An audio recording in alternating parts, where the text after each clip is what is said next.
Hello भाई, नमस्कार। आज हम बात करेंगे कक्षा 10वीं हिंदी के राम नाम बिनु बिरथे जगी जन्मा अध्याय के कवि परिचय की, जिनके लेखक हैं गुरु नानक जी। तो चलिए शुरू करते हैं। तो सबसे पहला बात यह है कि गुरु नानक का जन्म 1469 ईस्वी में तलवंडी ग्राम, जिला लाहौर में हुआ था।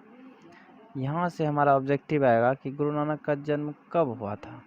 तो इसका आंसर हो जाएगा 1469 ईस्वी में। दूसरा ऑब्जेक्टिव पूछ सकता है कि गुरु नानक जी का जन्म कहाँ हुआ था। तो इसका आंसर होगा तलवंडी ग्राम, जिला लाहौर। अब आगे देखिए, इनका जन्म स्थान नाना काना साहेब कहलाता है, जो अब पाकिस्तान में है। तो यहाँ से हमारा चौथा प्रश्न बनेगा कि गुरु नानक का जन्म स्थान क्या कहलाता है। तो इसका आंसर हो जाएगा नाना काना साहेब। गुरु नानक का जन्म स्थान क्या कहलाता है? तो नाना काना साहब। अब आगे देखिए, इनके पिता का नाम कालूचंद खत्री, माँ का नाम तृप्ता और पत्नी का नाम सुलक्षणी था। तो यहाँ से ऑब्जेक्टिव बन सकता है कि गुरु नानक के पिताजी का नाम क्या था। तो इसका आंसर होगा कालूचंद खत्री। और अगला ऑब्जेक्टिव बनेगा कि गुरु नानक की माता का नाम क्या था। तो तृप्ता। और गुरु नानक की पत्नी का नाम क्या था। तो सुलक्षणी। आगे है, इनके पिता ने इन्हें व्यवसाय में लगाने की बहुत उद्यम किया, किंतु इनका मन भक्ति की ओर अधिकाधिक झुकता गया। यानी इनके पिताजी इसको बिजनेसमैन बनाना चाहते थे, लेकिन इनका मन जो है भक्ति की तरफ झुक गया।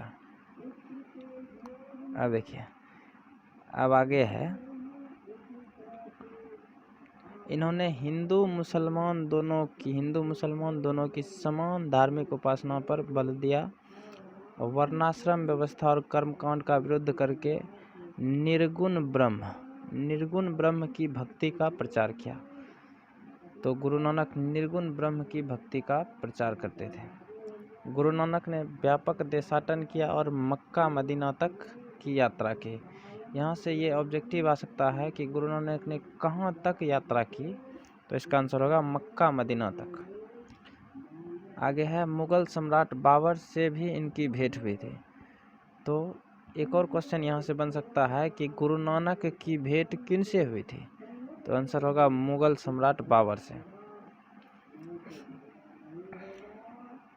अब देखिए, अब आगे है, गुरु नानक ने सिख धर्म का प्रवर्तन किया था। गुरु नानक ने जो था, उन्होंने सिख धर्म का प्रवर्तन किया था। यानी सिख धर्म को शुरू करने वाले पहले व्यक्ति थे गुरु नानक जी। अब देखिए, आगे है, गुरु नानक ने पंजाबी के साथ हिंदी में भी कविताएं लिखी। इनकी हिंदी में ब्रज भाषा और खड़ी बोली दोनों का मेल है। यहाँ से एक और ऑब्जेक्टिव बन जाएगा कि किनकी हिंदी में ब्रज भाषा और खड़ी बोली दोनों का मेल है। तो इसका आंसर हो जाएगा गुरु नानक। अब आगे, इनके भक्ति और विनय के पद बहुत मार्मिक हैं। इनके भक्ति और विनय के पद बहुत ही मार्मिक है। इनके दोहों में जीवन का अनुभव उसी प्रकार गुथे हैं जैसे कबीर की रचनाओं में, लेकिन इन्होंने उलट बांसी शैली नहीं अपनाई। इनके उपदेशों के अंतर्गत गुरु की महत्ता, संसार की क्षणभंगुरता, ब्रह्म की सर्वशक्तिमत्ता, नाम जप की महिमा, ईश्वर की सर्वव्यापकता आदि बातें मिलती है। अब देखिए, इनकी रचनाओं का संग्रह सिखों के 5वें गुरु अर्जुन देव ने 1604 ईस्वी में किया, जो गुरु ग्रंथ साहिब के नाम से प्रसिद्ध हुआ। तो यहाँ पर एक और ऑब्जेक्टिव बनेगा कि गुरु नानक की रचनाओं का संग्रह किसने किया। तो इसका आंसर हो जाएगा सिखों के 5वें गुरु जो थे गुरु अर्जुन देव, उसी ने किया था। और कब किया? तो 1604 में किया। और इनकी रचनाओं का संग्रह किस नाम से प्रसिद्ध हुआ? तो इसका आंसर होगा गुरु ग्रंथ साहिब के नाम से। आगे है कि गुरु नानक की रचनाएं जपूजी, आशा दीवार, रहीरास और सोहिला, ये सब है। तो यहाँ से ऑब्जेक्टिव बनेगा कि जपूजी, आशा दीवार, रहीरास, इन सब के लेखक कौन है? तो आंसर होगा गुरु नानक। क्या होगा आंसर? गुरु नानक। अब आगे देखिए क्या है कि कहते हैं कि सन 1539 में इन्होंने वाह गुरु कहते हुए अपने प्राण त्याग दिए। यानी 1539 में जब इसकी मृत्यु होने को आई तो इन्होंने वाह गुरु कहते हुए अपने प्राण त्याग दिए। तो यहाँ से हमारा ऑब्जेक्टिव पूछेगा कि किसने वाह गुरु कहते हुए अपने प्राण त्याग दिए? तो इसका आंसर हो जाएगा गुरु नानक ने। अब आगे है कि निर्गुण निराकार ईश्वर के उपासक गुरु नानक हिंदी की निर्गुण भक्ति धारा के एक प्रमुख कवि है। ठीक है, हिंदी की निर्गुण भक्ति धारा का कवि इनको कहा जाता है, गुरु नानक को।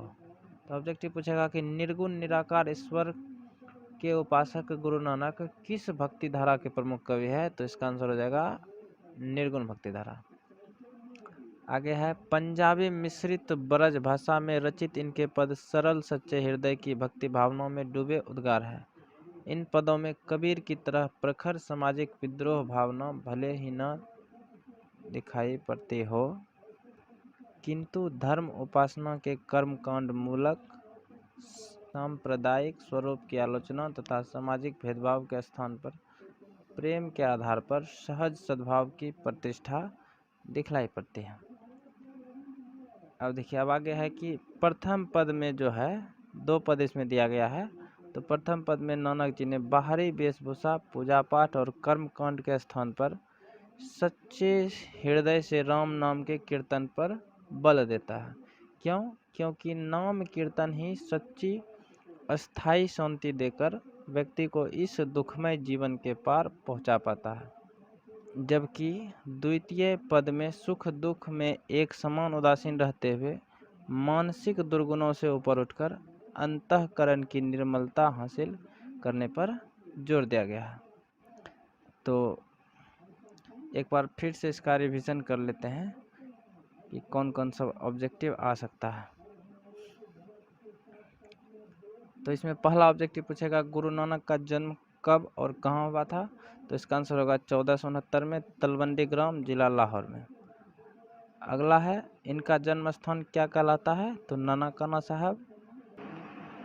अगला प्रश्न है कि गुरु नानक के पिता का नाम क्या था? तो कालूचंद खत्री, और इनकी माता का नाम तृप्ता और इनकी पत्नी का नाम सुलक्षणी था। ठीक है, अब यहाँ से आगे पूछेगा कि गुरु नानक की भेंट किन से हुई थी? तो मुगल सम्राट बाबर से।